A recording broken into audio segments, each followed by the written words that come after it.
find out whether they're people that you're going to bring in for an interview, and then you have your first interview. And to give you an idea how the interviewing changes, how many of you do your own interviewing? Show of hands. Okay. How many of you can remember an interview where you went out to the lobby, you greeted your candidate, it sounded like this? Hey, Paul, Dave Kurlan. Hey, Dave. How are you? Good. Nice to meet you. Good. Come on in. Can I get you a drink? Sure. Okay. How many of you have done those interviews? Show of hands. Okay. How many of you want to hire much better salespeople? Show of hands. Half of you don't care. I do, but you're tiring me out, and the arm's getting way too heavy to lift at this point, and are we almost done? Okay, but I need to know this. So just lift it one more time. How many of you truly want to hire stronger salespeople than you've ever hired before? Okay. If you want to hire better salespeople than you've ever hired before, here's one thing you have to understand. The conditions for selling have changed. This is part of Sales 2.0. Prospects are much more difficult to reach than ever before. Even if you know who your prospects are, the chances of being able to reach them live with a telephone or an email are virtually impossible. And when you do get them to pick up their phone, they're busy. They're in the middle of something. They're putting stuff in a computer, getting stuff out of a computer. They're meeting with somebody. And when they pick up the phone and say hello, it sounds like they're rushed. It sounds like they're distracted. It sounds like they're not paying attention. It sounds like they're only half listening. Is that all fair to say? Okay. And you need new salespeople to call folks like that, right? So the conditions that they're selling into have changed. It's a hostile environment.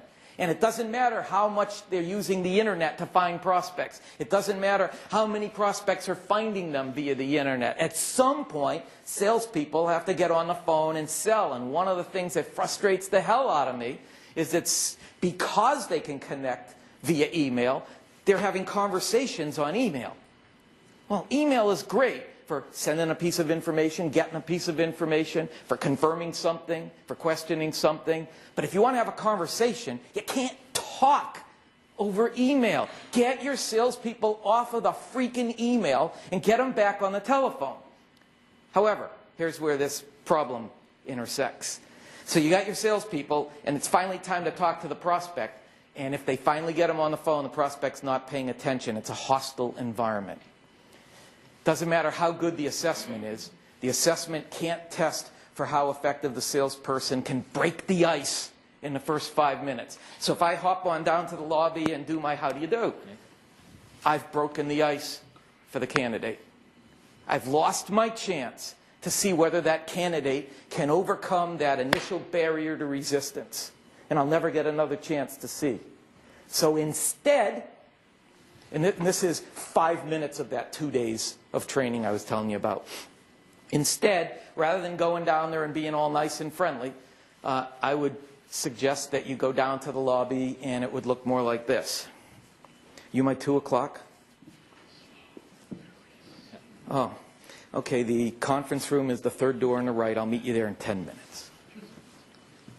I want that candidate to sweat and worry. There aren't many jobs that are available. He's got an interview with me. Let him go crazy for 10 minutes worrying about how horrible this interview is going to be.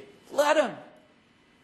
I know some of you are horrified by that. And you worry, oh, they'll never want to work for us. They might think we're jerks. They might think we're horrible.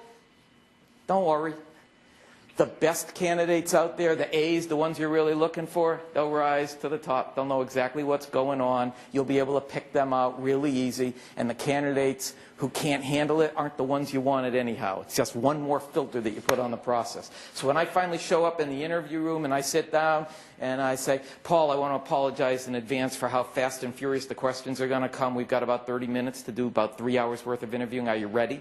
When I stop and take a breath, that's his chance. Right now. I don't care what he does. I don't care what he asks, what he says. Just show me something that says that breaking down that wall of resistance is part of his normal routine. If he says, wow, you seem kind of stressed today, that'll work. If he says, is it always this nuts around here? That'll work. If he says, you don't look like you want to be doing this interview right now, that'll be work. If he says, wow, you're making me feel a lot of pressure, that'll work. I don't care. Anything other than ready. Because if he nods his head right there and says, ready, I know exactly what's going to happen to him every time he gets on the phone with a prospect that doesn't want to talk to him. He's going to get killed.